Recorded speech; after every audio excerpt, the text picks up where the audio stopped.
এখন ছাত্রদল আমাদেরকে ধরে পেটায়। কোথায় পিটাইছে?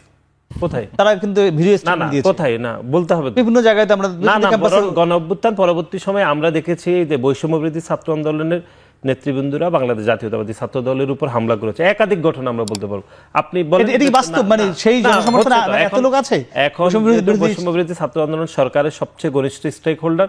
আমরা দেখেছি সেই জুলাই গণঅভ্যুত্থানে ছাত্র দলের অনেকেই শহীদ হয়েছেন। আপনারা যদি বারবার একজনের নাম বলেন ওয়াসিম ওয়াসিম ওয়াসিম, অনেক বেশি বলেন এই নামটা আপনারা, এটি আমরা নেগেটিভ কিছু দেখি না, কিন্তু এই ওয়াসিমদের যারা হত্যা করলো সেই গণহত্যার দাবিতে ছাত্রদল কতটুকু সোচ্চার অন্যান্য বিষয়ের মতো? দেখুন, আমরা শুরু থেকেই বিচারের বিষয়ে আমাদের গণঅভ্যুত্থান পরবর্তী সময়ে ছাত্রদলের প্রথম যে প্রোগ্রামটি হয়েছে সেটিও হচ্ছে খনি সংগঠন ছাত্রলীগের বিচারের দাবিতে। আমরা এই বিষয়ে অনেকগুলো প্রোগ্রাম করেছি, এখনও প্রোগ্রাম চলমান রয়েছে। আমরা সবথেকে বড় মিছিল করে ছাত্র সংগঠনগুলোর মধ্যে করেছে বাংলাদেশ জাতীয়তাবাদী ছাত্রদল, যে খনি সংগঠন ছাত্রলীগকে বিচারের দাবি, শুধু ছাত্রলীগ না বরং যারা জুলাই আগস্টে প্রকাশ্যে গুলিবর্ষণ করেছে খুনি হাসিনা সহ তাদের বিচারের দাবিতে আমরা মানববন্ধন করেছি, মিছিল করেছি, সমাবেশ করেছি। এটি চলমান রয়েছে এবং আমাদের এই মাসেও এরকম একটি প্রোগ্রাম রয়েছে।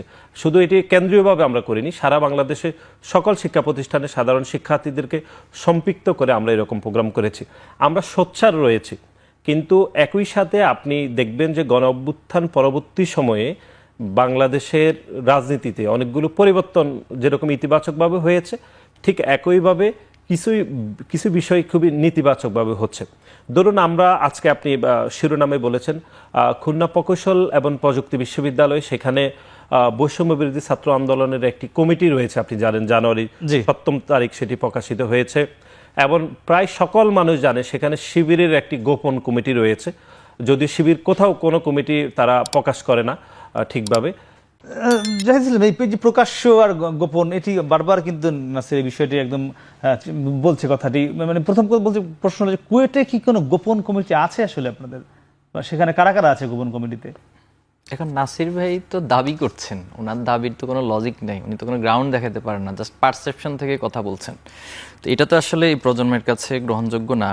প্রথমত আমি বলবো, ছাত্র শিবির 5ই আগস্টের পরে যে গঠনমূলক রাজনীতি নিয়ে যে ধাপে ধাপে ছাত্রদের কাছে এটা বোঝাতে চেয়েছি যে বিগত সময়ের যে ফ্যাসিবাদী রাজনীতি আর ছাত্র শিবিরের গঠন রাজনীতি এক না, এবং আমরা এটা বোঝাতে সক্ষম হয়েছি শিক্ষার্থীদের কাছে যে আমাদের কার্যক্রম হবে কল্যাণমূলক, সেবামূলক, শিক্ষার্থী বান্ধব, শিক্ষা বান্ধব, ঠিক এভাবে করে গ্রহণ করছে। আজকে কিন্তু সেটার অনেক বড় একটা ইমপ্রুভ হয়েছে।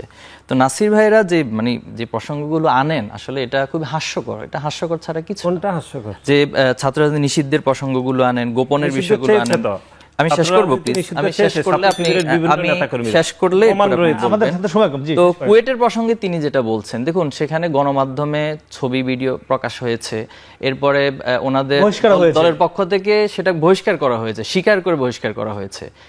এরপরে তাদেরকে কিন্তু এখনো কাউকে গ্রেপ্তার করা হয়নি, খুবই দুঃখজনক। আজকে 37 জনকে বহিষ্কার করা হয়েছে। এই 37 জনের মধ্যে ম্যাক্সিমাম আসলে এখানে ভিকটিম ছিল ওই ঘটনাগুলোর মধ্যে।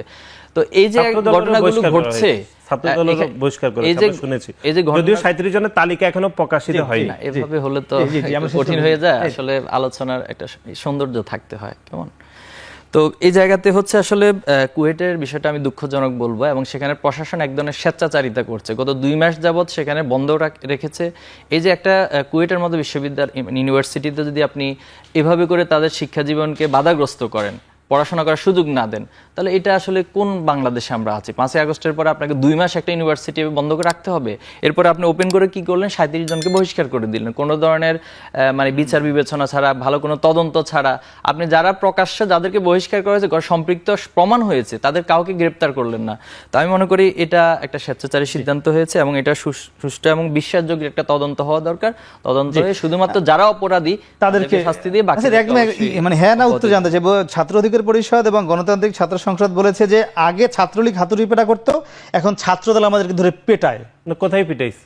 কোথায়? তারা কিন্তু ভিডিও স্টেটমেন্ট দিয়েছে। কোথায় না বলতে হবে। বিভিন্ন জায়গায় তো আমরা গণ অভ্যুত্থান পরবর্তী সময়ে আমরা দেখেছি যে বৈষম্য বিরোধী ছাত্র আন্দোলনের নেতৃবৃন্দরা বাংলাদেশ জাতীয়তাবাদী ছাত্র দলের উপর হামলা করেছে। একাধিক ঘটনা আমরা বলতে পারবো। আপনি বলেন এটি বাস্তব, মানে সেই জনসমর্থন এত লোক আছে। এখন বৈষম্য বিরোধী ছাত্র আন্দোলন সরকারের সবচেয়ে ঘনিষ্ঠ স্টেক হোল্ডার, তারা